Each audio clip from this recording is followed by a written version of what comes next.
Hello बच्चों, स्वागत है आपका आपके अपने YouTube चैनल जिसका नाम है लर्न विद सुयोग में। और दोस्तों, आज हम सेंगेज सॉल्यूशन की कड़ी में हम लेकर आए हैं सॉल्यूशन सेंगेज अलजेब्रा का चैप्टर नंबर 12 जो कि डिटर्मिनेंट्स है। उसके सिंगल चॉइस करेक्ट क्वेश्चन का थर्ड वाला पोर्शन, दैट इज 51 से 72 तक के सॉल्यूशंस। तो आइए बच्चों, हम शुरू करते हैं। पहला मुझे सिंपली एक डिटर्मिनेंट दे रखा है और मुझसे पूछा है कि ये डिटर्मिनेंट किससे किसके इक्वल होगा। बहुत आसानी से इसे हम कर सकते हैं। यहाँ पर अगर आप चार डिटर्मिनेंट देखो तो x और y में इक्वेशन दे रखी है। मैं इस वाले डिटर्मिनेंट को x से मल्टीप्लाई करता हूँ, इस वाले डिटर्मिनेंट को y से मल्टीप्लाई करता हूँ। तो मेरा जो डिटर्मिनेंट हो जाएगा वो कुछ इस तरह से हो जाएगा, x Y square a x a dash x minus x y b b dash x square y c y और सी डैश वाई। ये वाली चीज हो गई। अब मुझे इस डिटर्मिनेंट को मिनिमाइज करना है तो दो ही ऑपरेशन लगाना है। मैं C1 को लिख सकता हूँ C1 plus Y times C2, और इसी तरीके से मैं C3 को लिख सकता हूँ C3 plus x times C2। तो अगर हम इसको इस तरह से लिखेंगे तो देखो मुझे क्या मिलेगा, X Y square minus x Y square that is 0, और ये मुझे मिल जाएगा A X plus B Y, और ये मुझे मिल जाएगा। अच्छा, यहाँ पर 1/xy आएगा क्योंकि मैंने एक्स वाई से मल्टीप्लाई किया था। ये मुझे मिलेगा a dash x plus c dash y, sorry b dash y. ये मेरा minus x y as it is रहेगा, और यहाँ पर भी मैंने जब ये वाला ऑपरेशन लगाया ये भी जीरो हो जाएगा। ये हो जाएगा C Y plus B X और सी dash Y plus B dash X. अब आराम से ये R1 के दो एलिमेंट जीरो हो गए हैं, उसे हम आराम से इवेल्युएट कर सकते हैं। जब हम इवेल्युएट करेंगे बच्चों तो सही ऑप्शन जो आएगा this will be option number 4। आप आराम से इसे देख सकते हो, the right option will be option number 4। अब मैं बढ़ता हूं क्वेश्चन नंबर 52 की तरफ। क्वेश्चन नंबर 52 में मुझे तीन परपेंडिकुलर वेक्टर दे रखे हैं X R Y R Z R. ठीक है, तो मतलब मुझे कुछ तीन वेक्टर्स इस तरह से दे रखे हैं। A1 मुझे दे रखा है,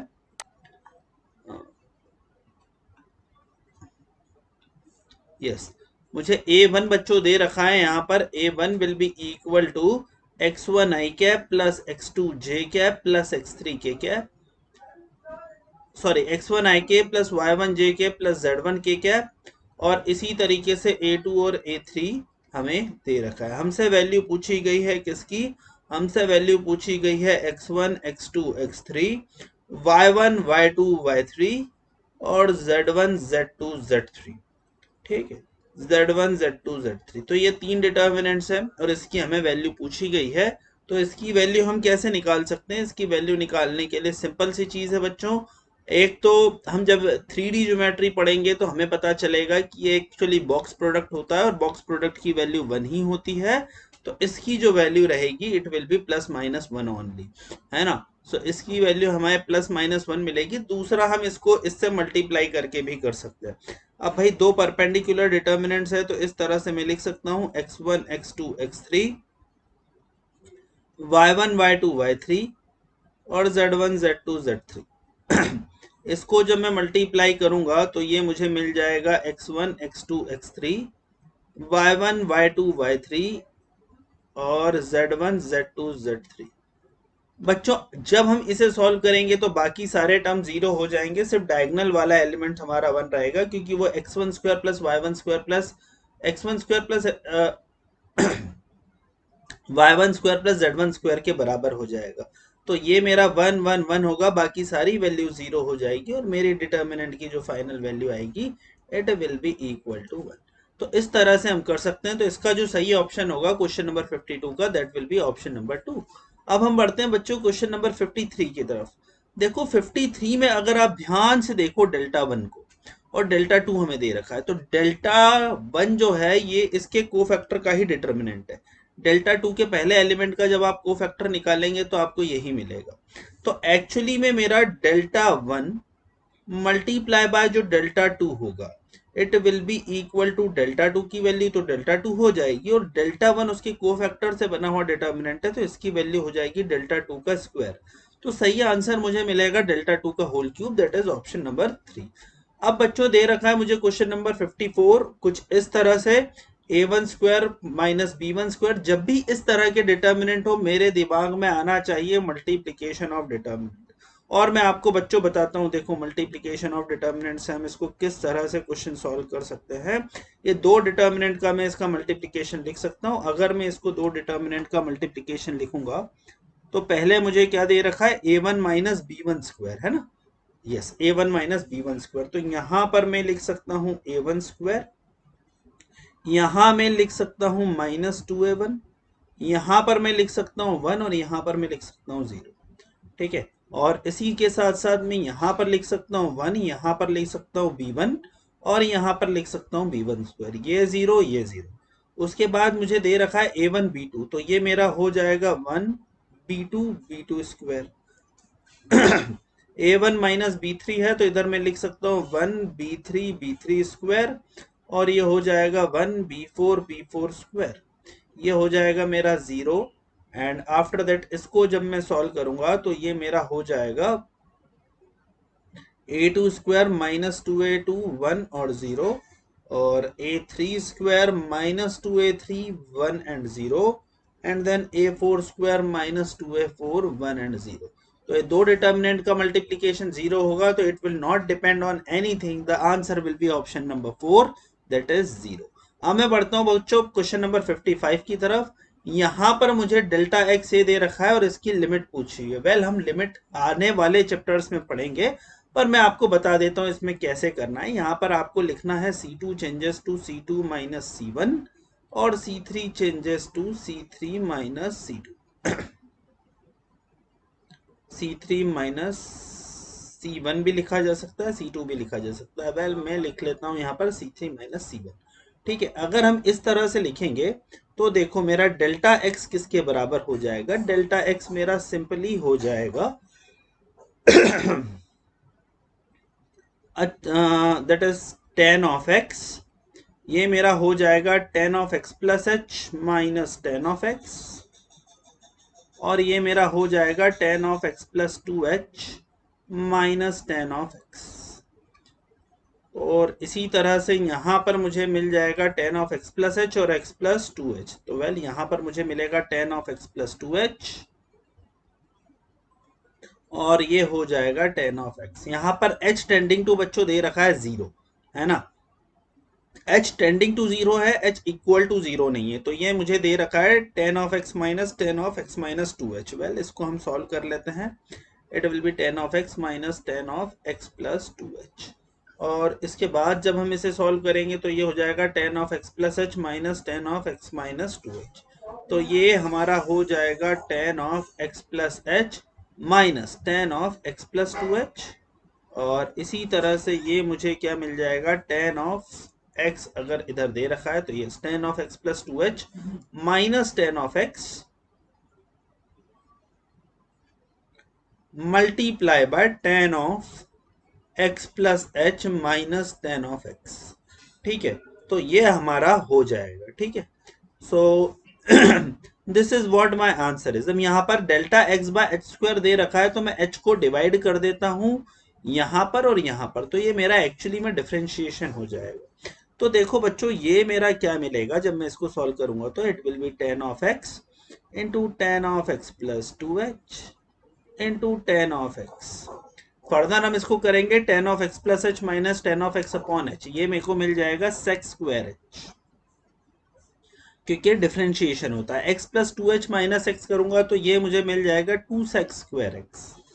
ठीक है, इसी तरीके से ये मुझे मिल जाएगा माइनस सेक्स स्क्वायर है माइनस 2 सेक्स स्क्वायर एक्स, और ये भी मुझे मिल जाएगा माइनस सेक्स स्क्वायर एक्स। ये मुझे मिलेगा 2 सेक्स स्क्वायर एक्स, और ये मुझे मिल जाएगा सेक्स स्क्वायर एक्स। अब हम इसकी वैल्यू आराम से डाल सकते हैं। मेरा काम हो गया है। अब इसकी वैल्यू में x is equal to pi by 3 डाल के सॉल्व कर सकता हूं। जब मैं सॉल्व करूंगा answer will be option number 1, that is 144, है ना। So let me check, yes, इसका आंसर होगा 144। इसके बाद आप इसे कर सकते हो। अब मैं बढ़ रहा हूं बच्चों क्वेश्चन नंबर 56 की तरफ। अब इसकी वैल्यू देखा जाए तो ये जब भी इस तरह से कुछ चीजें दिखे तो हमारे दिमाग में एक चीज आनी चाहिए, यार क्या इसे मल्टीप्लीकेशन ऑफ टू डिटर्मिनेंट्स लिखा जा सकता है। वेल इसे लिखा जा सकता है, मैं आपको बताता हूँ कैसे। 1x1 और यहाँ पर मैं 1 लिख देता हूँ। नेक्स्ट दे रखा है 1x1x, तो इधर 1 और x लिख देता हूँ। फिर नेक्स्ट दे रखा है 1 और x1 x2, तो 1 और x2 लिख देता हूँ। ये मेरा हो जाएगा 0 के बराबर, ये 0 के बराबर। फिर अगर मैं सेकेंड रो की बात करूँ तो 1 प्लस x2, तो ये मेरा हो जाएगा 1x2 और 0, 1x2x और 0, 1x2x2 और 0, और 1x3 और 0। तो ये मेरे दो डिटर्मिनेंट का मल्टीप्लीकेशन होगा जो कि 0 होगा। So it will depend on neither x1 x2 x3, so the right answer is option number 4। तो यस, क्वेश्चन नंबर 56 का सही आंसर है ऑप्शन नंबर 4 बच्चों। अब हम बढ़ते हैं क्वेश्चन नंबर 57 की तरफ। यहां पर मुझे ए स्क्वायर प्लस लैम्बडा स्क्वायर दे रखा है, और अगर आप इसके डिटर्मिनेंट की बात करो, this is lambda square plus a square. और अगर आप इस वाले c का कोफैक्टर निकालोगे तो it will be minus c lambda minus B a का माइनस, तो a B plus c lambda ही होगा। तो हम देख सकते हैं कि अगर ये वाला मेरा डेल्टा है, ये मेरा एक डिटर्मिनेंट है, तो ये वाला डिटर्मिनेंट जो बना है वो इसके कोफैक्टर से बना है, तो ये डेल्टा स्क्वायर हो जाएगा। तो डेल्टा क्यूब की वैल्यू मेरे को जो मिल रही है वो सीधे के सीधे मुझे मिल रही है 1 plus a square plus b square plus c square के होल क्यूब के बराबर। मतलब डेल्टा की वैल्यू मुझे मिल जाएगी 1 plus a square plus b square plus c square के बराबर। और डेल्टा मेरा 1 plus a square b square plus c square के बराबर आ गया। मतलब मुझे अब इसे सॉल्व ही करना है और लैम्बडा की वैल्यू निकालनी है दोस्तों। जब मैं लैम्बडा की वैल्यू निकालूंगा, लैम्बडा की वैल्यू सिंपली 1 आएगी। मतलब मुझे सिंपली एक जो डिटर्मिनेंट दे रखा है that is lambda c minus b minus c lambda a b minus a lambda, इसकी वैल्यू को मुझे इक्वेट करना है 1 plus a square plus b square plus c square के बराबर। जब मैं करूंगा तो मेरा काम हो जाएगा और लैम्बडा की वैल्यू सिंपली 1 आ जाने वाली है। वेल दोस्तों, ये था मेरा क्वेश्चन नंबर 57। मैं बढ़ता हूँ क्वेश्चन नंबर 58 की तरफ। मुझे एक डिटर्मिनेंट दे रखा है और कहा है कि जब मैं इस डिटर्मिनेंट को एक्सपांड करूंगा तो मुझे एक 4 डिग्री पॉलिनोमियल मिलेगा, तो उसमें वैल्यू पूछिए। तो वेल दोस्तों, अगर आप इस डिटर्मिनेंट को ध्यान से देखो तो 4 डिग्री पॉलिनोमियल भी निकालना ज्यादा मुश्किल नहीं। यहां पर हम सिर्फ अगर दो ऑपरेशन करें, एक ही ऑपरेशन करें, इनफैक्ट R3 को मैं लिख दूं R3 माइनस R2, तो मेरी दूसरी जो R3 रो है वो काफी सिंप्लीफाई हो जाएगी। ये मुझे मिल जाएगा 0 0, और ये मुझे मिल जाएगा x माइनस एक्स स्क्वायर। यहाँ पर एक्स स्क्वायर, यहाँ x था, ये 2x x 6, तो वेल 2x x 6 हो गया। तो वेल ये मेरा सिंपली डिटर्मिनेंट हो गया x minus X square multiply by 12 minus X square. Well ये इस डिटर्मिनेंट को जब हम सॉल्व करेंगे we can get A B C D E, और उसकी जब हम वैल्यू डालेंगे तो वो हम निकाल सकते हैं। इसकी वैल्यू आएगी ऑप्शन नंबर 4 माइनस 11 के बराबर। मैंने इसे पहले किया हुआ है इसीलिए मुझे पता है, बाकी आप इसको करके देखोगे तो भी इसका वैल्यू ऑप्शन नंबर 4 माइनस 11 के बराबर आएगी दोस्तों। अब दे रखा है मुझे क्वेश्चन नंबर 59। वो कुछ इस तरीके से दे रखा है, डेल्टा 1 की वैल्यू दे रखी है और डेल्टा 2 की वैल्यू दे रखी है, और डेल्टा 1 और डेल्टा 2 में रिलेशन पूछा है। वेल डेल्टा की अगर आप बात करो तो डेल्टा 2 आपका सिंपली हो जाएगा एक्स स्क्वायर माइनस ए, और डेल्टा 1 को भी आप निकालोगे तो बहुत बड़ी बात नहीं है, पर यहाँ पे डिफरेंशिएशन दे रखा है तो जो भी हमें दे रखा है उसको हम निकाल के देख लेते हैं, है ना। तो जब हम डेल्टा को निकालेंगे तो आई थिंक डेल्टा 1 मेरा आ जाएगा X cube minus A B X cube minus 3ab x, है ना। सो जब हम इसको सॉल्व करेंगे तो ये डेल्टा 1 का डिफरेंशिएशन सिंपली हो जाएगा 3x स्क्वायर माइनस 3ab, मतलब d डेल्टा 1 डेल्टा 2 के स्क्वायर के बराबर हो जाता। ये हम इसको सॉल्व करके कर सकते थे। तो इसका जो सही ऑप्शन है दोस्तों, this is option number, yes this is option number 2। इसका जो सही ऑप्शन आएगा दिस इज ऑप्शन नंबर 2। तो हम इसको डेल्टा 1 को सॉल्व करके भी देख सकते हैं या डिफरेंशिएट करके भी देख सकते हैं, दोनों तरीके से हम हमारा आंसर ये ला सकते हैं। मैं बढ़ता हूं बच्चों क्वेश्चन नंबर 60 की तरफ। अब इसको आप अगर सीधे सीधे लिखोगे तो भी हो जाएगा, कोई बड़ी बात नहीं है। अब जैसे मेरे को जो एक्सप्रेशन दे रखा है मैं उसी को लिख लेता हूँ। y मेरे को साइन ऑफ mx दे रखा है, तो y की वैल्यू मैंने लिख the sign of mx, y1 मुझे मिल गया m cos mx, और ये मुझे मिल जाएगा minus m square sine mx। ठीक है, minus m square sine mx। y3 मेरा क्या हो जाएगा, minus m cube cos mx, ये हो जाएगा minus m four plus m four sine mx, और ये मेरा हो जाएगा m raise to power 5 cos of mx। Well वापस मैं y6 पे जाता हूं, तो ये मेरा हो जाएगा minus m raise to power 6 sine of mx। y7 हमारा हो जाएगा m raise to power 7 cos of mx, और यहाँ पर माइनस साइन, और y8 मेरा आ जाएगा m raise to power 8 sine of mx। Well बड़ी आसानी से ये चीज हो गई। अब आप R3 में से सिर्फ एक काम शुरू कर सकते हो कि minus m raise to power 6 common ले लेंगे, तो यहाँ पर R1 और R3 हमारे कॉमन हो जाएंगे। देखिए ये हो जाएगा साइन ऑफ mx, ये हो जाएगा m cos mx, और ये हो जाएगा माइनस साइन mx, और ये भी मेरा समथिंग ऐसा ही आ जाएगा sine of mx m cos mx, sorry यहाँ पर माइनस एम स्क्वायर आता, और यहाँ भी आ जाएगा minus m square sine of mx। तो इसको जब हम सॉल्व करेंगे, दो रो को सॉल्व करने पे, तो आंसर मेरा हो जाएगा 0 के बराबर। अगर मेरा आंसर 0 के बराबर हुआ तो सही ऑप्शन होगा ऑप्शन नंबर 4, दैट इज 0। ये था मेरा बच्चों क्वेश्चन नंबर 60। आगे बढ़ता हूं मैं क्वेश्चन नंबर 61 की तरफ। क्वेश्चन नंबर 61 में कुछ इस तरह से एक्सप्रेशन दे रखा है, और मुझसे F of x plus F dash of x की वैल्यू पूछी है। So well F of x plus F dash of x की वैल्यू पूछी है, तो बेटर है कि हम इसमें थोड़ा सा एक्सप्रेशन पर ही वर्कआउट करें कि क्या आता है। सो हमारा जो काम होना चाहिए वो ज्यादा से ज्यादा चीजों को जीरो बनाने का होना चाहिए।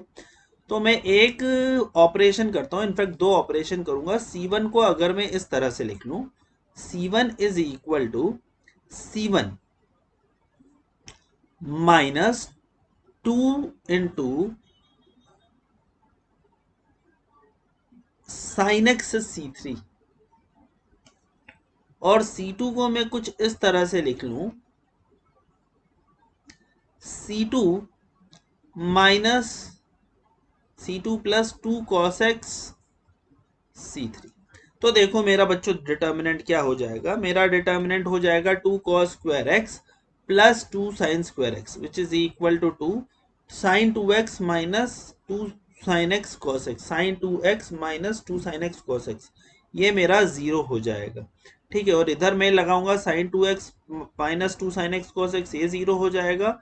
ये मेरा as it is sine x रहेगा, ये भी मेरा as it is cos x रहेगा, और ये मेरा हो जाएगा 2 sine square x plus 2 cos square x 2, और फर्दर मेरी वैल्यू ये हो जाएगी minus sine x cos x and 0। Well ये थोड़ा सा हल्का दिख रहा है सॉल्व करने में, तो हम इसे कर सकते हैं क्या, बिल्कुल कर सकते हैं। देखिए करके देख लेते हैं। 2 into 0 plus cos square x, तो ये हो जाएगा मेरा 2 कॉस स्क्वायर एक्स, और plus sine x multiply by 0 into this plus 2 sine x, तो ये मेरा हो गया 2 साइन स्क्वायर एक्स। तो मेरा एफ एक्स जो हो गया वो मेरा 2 के बराबर हो गया। अगर मेरा एफ एक्स 2 के बराबर हो गया, तो एफ डैश एक्स हमारा किसके बराबर हो जाएगा, एफ डैश एक्स हमारा हो जाएगा 0 के बराबर। अगर हमारा एफ डैश एक्स 0 के बराबर हो गया, तो F x plus F dash x into D x चाहिए हमें। तो इसको वेल लिख सकते हैं 0 into pi by 2 plus 0 into D x, और ये वैल्यू हो जाएगी 2 इंटू डी एक्स, और इसकी वैल्यू हो जाएगी 2 इंटू पाई बाय 2 माइनस 0। तो वेल इसको हम सॉल्व करेंगे तो ये हो जाएगा पाई के बराबर। तो इसका जो आंसर आएगा this is equal to pi. So the right option of this will be option number 1, that is pi. This is question number 61. अब हम बढ़ते हैं क्वेश्चन नंबर 62 की तरफ दोस्तों। क्वेश्चन नंबर 62 में इस तरह से दे रखा है कि ए बी सी हमारे डिस्टिंक्ट रियल नंबर्स हैं and they are not equal to 1, है ना। अगर x plus y plus z, x plus B y plus z और x plus y plus c z का नॉन ट्रिवियल सोल्यूशन है, तो आपको वैल्यू निकालनी है इसकी। वेल एक ही चीज इसमें सॉल्व करनी है बच्चों, एक डिटर्मिनेंट जिसको 0 करके हमें प्रूव करना है। तो ये क्या है देखिए, ये मुझे है डिटर्मिनेंट कुछ इस तरह से दे रखा है, वो A11 1B1 और 11C, और इसकी वैल्यू मुझसे 0 दे रखी है, तो इसकी वैल्यू मुझसे पूछिए। तो कई सारे तरीके हैं दोस्तों निकालने के। एक तरीका तो ये है कि इसे सॉल्व ही कर लो। दूसरा तरीका, आप ABC कुछ भी अज्यूम कर लो जो नॉन जीरो है, और इसकी वैल्यू आप देख लो क्या होगी। ठीक है, तो जब आप इसको देखेंगे तो आपको इसकी वैल्यू डेफिनेटली कुछ ना कुछ मिल ही जाने वाली है। ABC डिस्टिंक्ट रियल नंबर्स हैं, अलग अलग हैं, तो आप चाहो तो इसे 1 2 3 अज्यूम कर सकते हो, और उसके बाद आप इसकी वैल्यू निकाल सकते हो। इसकी वैल्यू जो भी आएगी, तो आप 1 माइनस ए 1 माइनस बी 1 माइनस सी की वैल्यू जो भी आएगी वो कांस्टेंट ही आनी चाहिए। ठीक है, तो बस आप कुछ इस तरह से ABC लिखो ताकि इसकी वैल्यू 0 हो जाए और इसे सॉल्व करो। या आप इसको ऑपरेशन लगा के भी सॉल्व कर सकते हो। ऑपरेशन जो आप लगा सकते हो वो ये है कि R1 को चेंज करो R1 माइनस R2 में, R2 को चेंज करो R2 माइनस R3 में, या इसे सीधे सीधे एक्सपांड करके ही सॉल्व कर दो। दोनों तरीके से हमारा आंसर आ जाएगा। इसके बाद मैं यहाँ पर छोड़ रहा हूँ क्वेश्चन, जो सही ऑप्शन होगा दैट इज ऑप्शन नंबर 2 1। आप इसके बाद आगे कर सकते हैं। क्वेश्चन नंबर 63 में मुझे दे रखा है दोस्तों, if the system of linear equation this this this, तीन इक्वेशन दे रखी है, बोल रखा है कि इसका यूनिक सोल्यूशन है, तो पूछा है क्या होगा। वेल यूनिक सॉल्यूशन में मेरा डेल्टा नॉट इक्वल टू 0 होता है, तो डेल्टा अगर मेरा नॉट इक्वल टू 0 है, मुझे उसके लिए सॉल्व करना है। तो इक्वेशन मुझे दे रखी है 1 1 1 and then 1 2 3 and 2 5 lambda, 1 1 1 1 2 3 and 2 5 lambda, and this should not be equal to 0। इसको अगर हम सॉल्व करेंगे तो हमें क्या मिलेगा, we will simply get lambda into 2 minus 1 minus 3 into 5 minus 2 that is 3 plus 1 into 5 minus 4 that is 1। तो ये मेरा हो जाएगा lambda minus 8 is not equal to 0। तो लैम्डा की वैल्यू नॉट इक्वल टू 8 आ गई। तो 63 का जो सही ऑप्शन हुआ this will be option number 1। 64 question number 64 हमारा क्या दे रखा है, अल्फा बीटा गामा मुझे बोल रखा है कि एंगल्स ऑफ अ ट्रायंगल है, और सिस्टम ऑफ इक्वेशन ये कुछ अच्छी खासी बना के दे रखी है मुझे 0 के बराबर, और बोला है उसका नॉन ट्रिवियल सोल्यूशन है। तो यार एक ही चीज को सॉल्व करना है दोस्तों मुझे, that is cos of alpha minus beta, cos of beta minus gamma, और cos of gamma minus alpha. और इसी तरीके से ये सारी जो चीज है, cos of alpha plus beta, cos of beta plus gamma, और cos of gamma plus alpha, और इधर दे रखा है मुझे sine of alpha plus beta, sine of beta plus gamma, और sine of gamma plus alpha. ये मुझसे क्या बोल रखा है कि इसकी वैल्यू आपको 0 के बराबर प्रूफ करनी है। तो ट्रायंगल क्या होगा यार, सॉल्व कर लो, कोई बड़ी बात नहीं। अल्फा प्लस बीटा को पाई माइनस गामा लिखा जा सकता है, तो अगर हम इसको इस तरह से लिखेंगे तो देखो ये क्या हो जाएगा, cos of pi minus gamma is minus cos gamma, और ये हो जाएगा साइन गामा, और ये हो जाएगा माइनस कॉस अल्फा, और ये हो जाएगा साइन अल्फा, ये हो जाएगा माइनस कॉस ऑफ बीटा, और ये हो जाएगा साइन बीटा। ये हो गया हमारा cos of alpha minus beta, cos of beta minus gamma, और cos of gamma minus alpha. इसको आप आराम से भाई सॉल्व कर सकते हो, बड़ी चीज नहीं है। जब आप सॉल्व करोगे तो कुछ ना कुछ रिलेशन तो निकल के आएगा। ये मैंने सिंप्लीफाई कर दिया है, फर्दर आप इसको कुछ भी, इक्विलेटरल ट्रायंगल है तो 60 60 60 दे डाल के चेक कर सकते हो, राइट एंगल ट्रायंगल है तो एक एंगल को आप 90 डिग्री डाल के चेक कर सकते हो, 90 45 45 ले सकते हो। आइसोसेलेस है तो आप भी उसके लिए भी कंडीशन सॉल्व कर सकते हो। जब आप करोगे तो आपको सबके लिए कंडीशन आ जाएगी। So the right option will be option number 2। यहाँ के बाद आप आराम से इस डिटर्मिनेंट को सॉल्व कर सकते हैं, and you will be able to solve this problem. Question number 65 में मुझे क्या दे रखा है भैया, ए की वैल्यू दे रखी है x upon Y minus Z, B की वैल्यू दे रखी है y upon Z minus x, और सी की वैल्यू दे रखी है z upon x minus Y. और ये बोला है कि ये सब के सब 0 नहीं है। तो मुझसे किसकी वैल्यू पूछी हुई है, A B plus B C plus c. Well इस इक्वेशन को आप लिखेंगे तो इसे लिख सकते हैं x is equal to a y minus a z. मतलब इसे इस तरह से लिखा जा सकता है x minus a Y plus a Z. अगर आप दूसरी इक्वेशन को सॉल्व करेंगे तो ये आपको मिल जाएगा y is equal to b z minus b x. तो ये हमारा हो जाएगा b x plus y minus b z. ये भी जीरो, ये भी जीरो। और तीसरा जब आप लिखेंगे तो ये हमारा हो जाएगा c x minus c y is equal to z. तो इसकी वैल्यू हो जाएगी simply c x minus c y minus z is equal to zero. C x minus c y is equal to z. Yes, तो फिर इसकी value आ जाएगी भैया c x minus c y minus z is equal to zero, बराबर। So let me check b y b z minus b x, तो minus b x minus y, b x plus y minus b z हो जाएगा। यहाँ पर x plus a z minus a y हो जाएगा। ये c x minus c y minus c z हो जाएगा।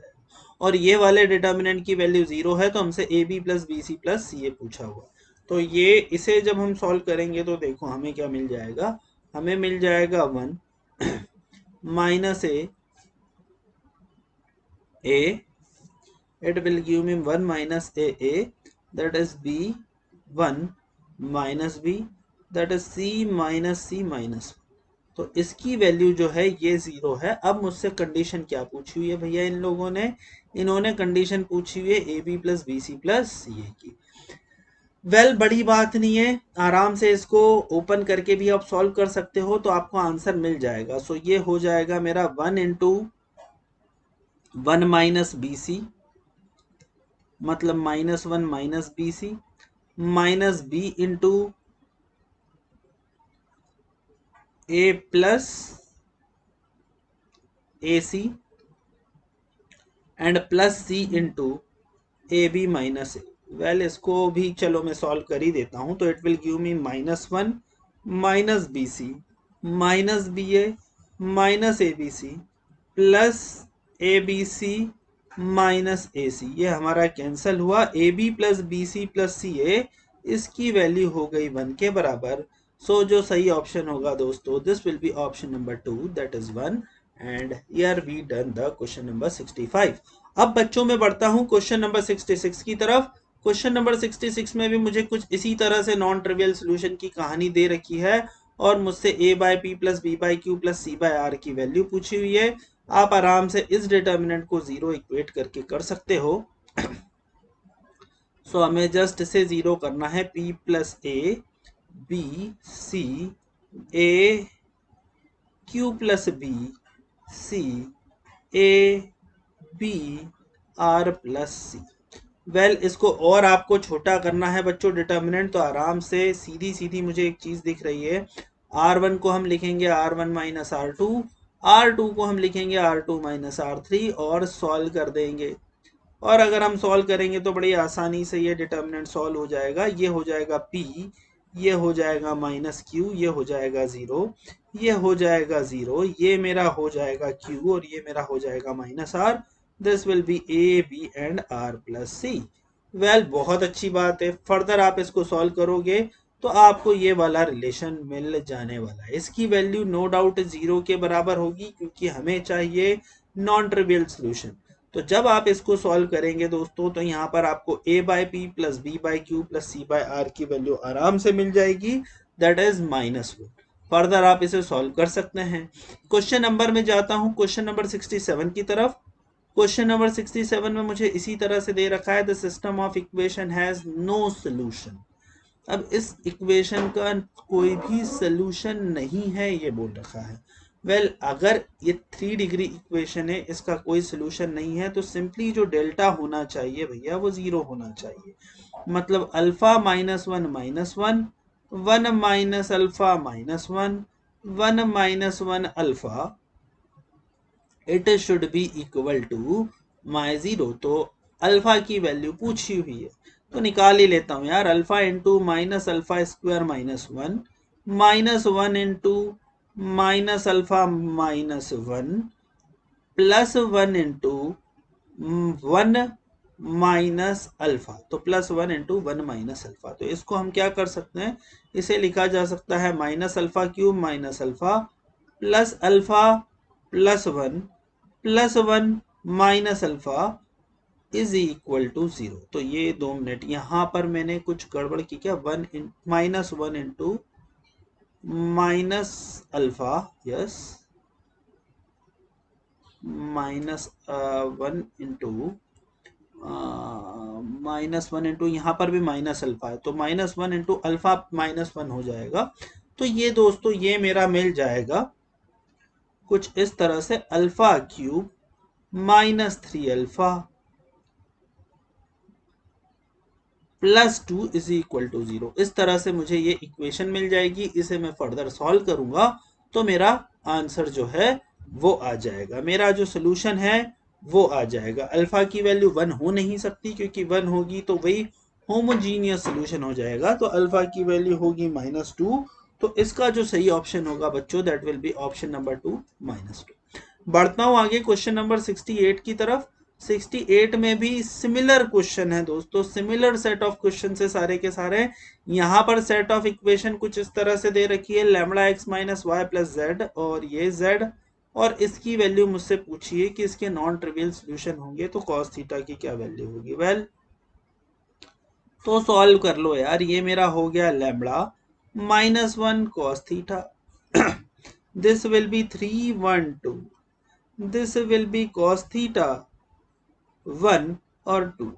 वेल इसको जब हम सॉल्व करेंगे तो यहाँ पर देखो हमें क्या मिलेगा, यहाँ पर हमें मिल जाएगा R3 changes to R3 - R2। तो जब ये R3 हमारा R3 - R2 के बराबर हो जाएगा तो देखो हमें क्या मिलेगा, we will get it cos theta -3, 1 - 1 is 0, 2 - 2 is 0। और ये भी मुझे क्या मिलेगा, 3λ-1 cos थीटा 1 and 2। वेल इसको जब हम सॉल्व करेंगे तो ये हमारा हो जाएगा cos theta -3 into -1 into 2, that is -2 minus cos theta.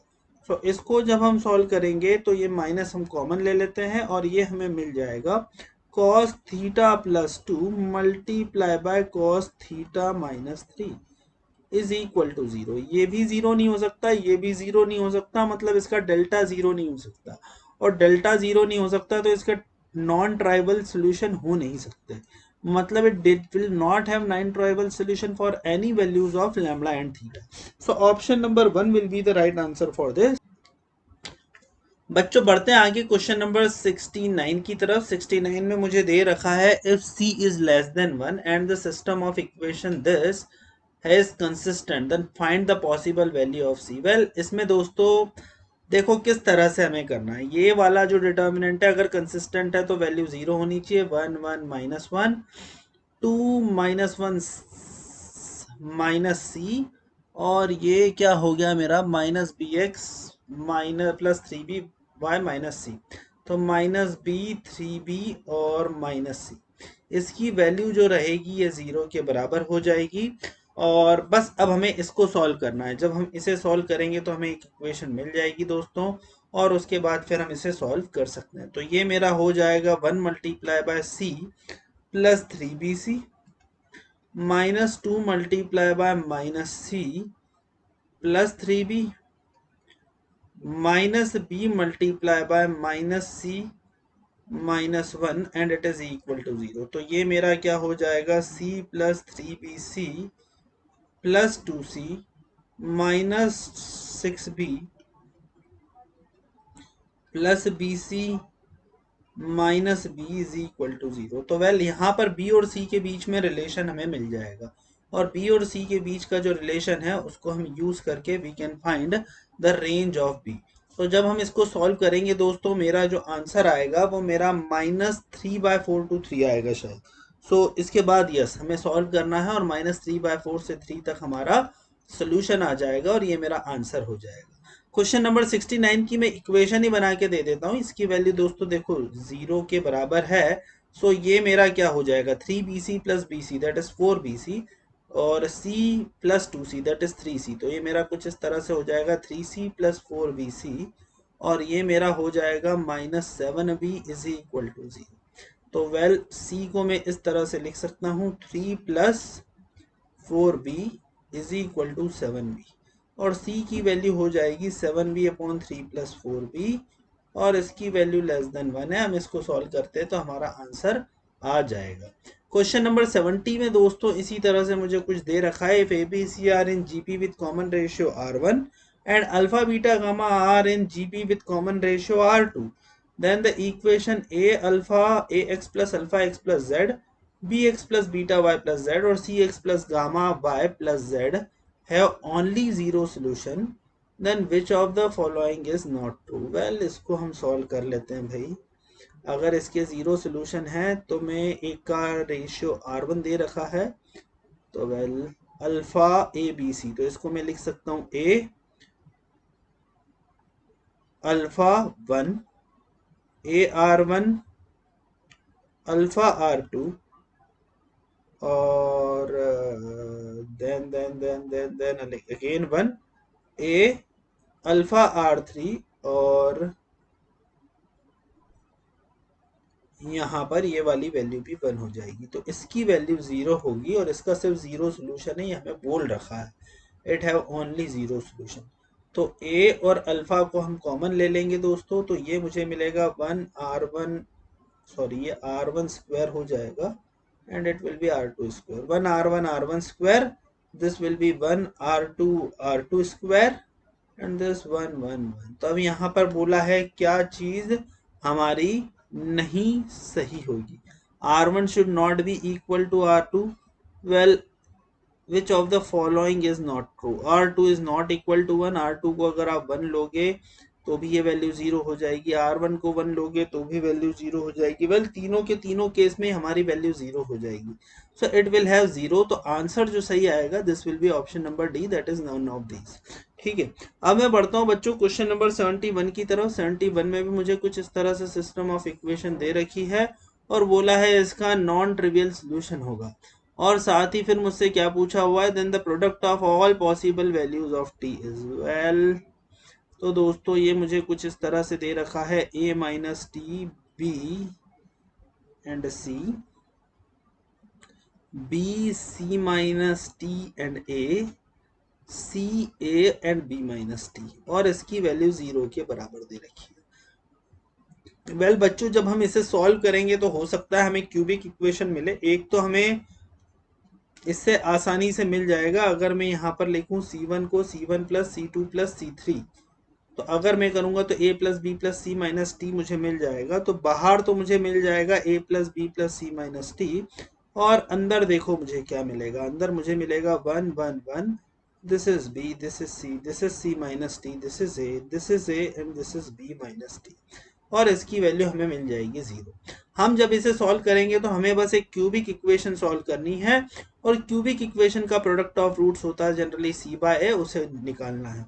तो आराम से हम इसकी क्यूबिक इक्वेशन बना सकते हैं। इसको फर्दर सिंप्लीफाई करने के लिए we can just do r1 को हम चेंज कर सकते हैं r1 माइनस r2 में, और r2 को हम चेंज कर सकते हैं r2 माइनस r3 में। एक क्यूबिक इक्वेशन बनेगी, क्यूबिक इक्वेशन का प्रोडक्ट बोला है, तो सिंपली एक अगर क्यूबिक इक्वेशन होती है कुछ इस तरह की, ax cube plus B X square plus C X plus D is equal to 0, तो इसका जो प्रोडक्ट ऑफ रूट्स होते हैं alpha beta gamma, it is equal to minus D by A. तो हमें माइनस डी बाई ए की actually में value निकालनी है, and when we will solve we will get it, the right option will be this, ये वाला determinant हमें कुछ मिलेगा 3abc minus A cube minus B cube minus C cube. ठीक है दोस्तों, अब मैं बढ़ता हूँ क्वेश्चन नंबर 72 की तरफ। यहाँ पर बोल रखा है let lambda and alpha be real, then the number of integral values of lambda for which the system of equation has non-trivial solution।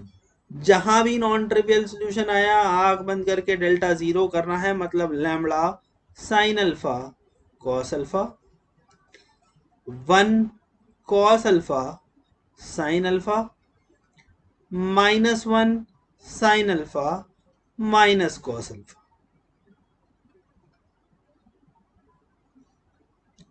System of linear equation has this solution, तो इसकी value हमें 0 के बराबर prove करनी है। तो भाई lambda आप देखो क्या कोई ऐसा लैम्बडा हम लिख सकते हैं जिससे ये वाली वैल्यू 0 के बराबर हो जाए।